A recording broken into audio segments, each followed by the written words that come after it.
So Trump gave a well-received speech, and even CNN's polls were showing a huge upswing in popularity. Must be time to bring back the vast Russian conspiracy theory. Jeff Sessions spoke with the Russian ambassador Sergei Kislyak, which was part of his job as a member of the Senate Armed Services Committee. The shock, the horror.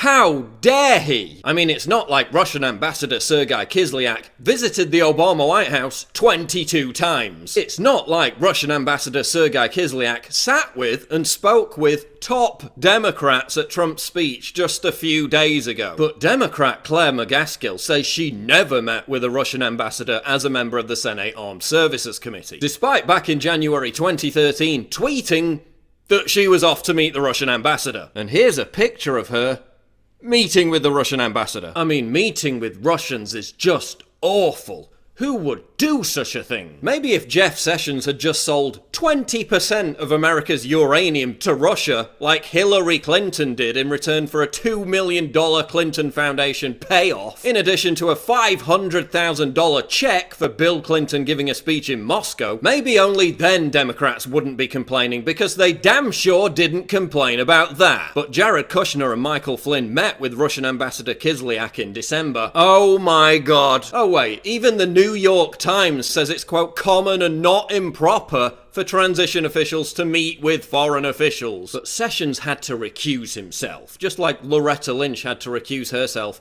after meeting privately with Bill Clinton. Oh wait, that didn't happen. Let's cut the BS. This is about two things. One, the hysterical left is still in denial about losing the election. They're so pompous, they can't entertain for a second that they lost the political argument. So they're still trapped in this neurotic hysteria that can only be satiated by maintaining the echo chamber of the vast Russian conspiracy theory. As Brendan O'Neill writes, the spectre of Putinite meddling is now blamed for everything that doesn't go the liberal elite's way. Brexit, Trump, Italy, Le Pen, Geert Wilders. It couldn't possibly be, because we have the better arguments, right? No, it has to be Russian conspiracy theory. This is neo-McCarthyist paranoia, mixed with hysterical self-entitlement and supreme arrogance. The fact remains that despite all the whining, all the hand-wringing, all the delirium, no evidence whatsoever has been presented that Russia hacked the election. No evidence has ever been presented that any of Trump's team had improper meetings with Russians. Nothing. Zip. Nada. Zilch. And the second aspect of what this is all about, Trump's anti-globalist message and his vow to end unnecessary wars, represents an existential threat to the deep state and the military-industrial complex. You take on the intelligence community, they have 6 ways from Sunday at getting back at you. So even for a practical, supposedly hard-nosed businessman, he's being really dumb to do this. That's why partisan intelligence agents keep leaking information. This is about the total sabotage of the Trump administration. Now, the deep state has formed an alliance with the left to pick off Trump loyalists one by one. People like General Flynn and Jeff Sessions because they're not globalists. They really believe in Trump's America First mandate. Look at who replaced Flynn.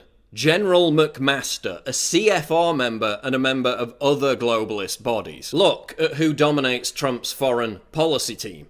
Half of them are Council on Foreign Relations members. Fiona Hill, CFR. Katie McFarland, CFR. Carter Page, CFR. Joel Rayburn, CFR. Kenneth Juster, CFR. Christopher Ford, CFR. Yael Lempert, CFR. I could go on and on. The CFR is the deep state. That's the globalist fifth column within the administration. They're trying to force out loyalists so they can isolate Trump and surround him with globalists. So he's totally ineffectual. Kushner and Bannon will be targeted next, before they try to topple Trump himself. They're so desperate to sabotage Trump, they're even trying to get the author of the fake news Pissgate dossier to testify before the Senate. Barack Obama has also set up a nerve center 2 miles from the White House. According to reports, his goal is to oust Trump from the presidency either by forcing his resignation or through impeachment. This is a concerted effort across the board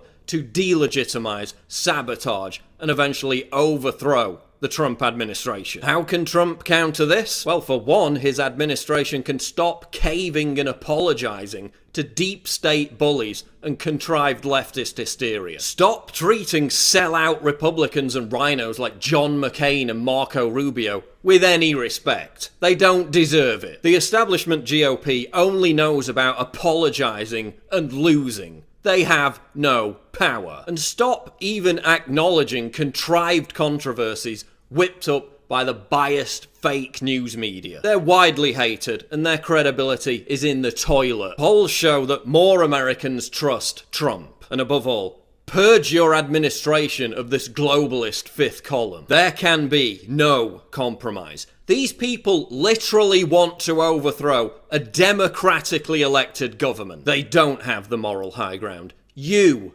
have the moral high ground. You are on the right side of history.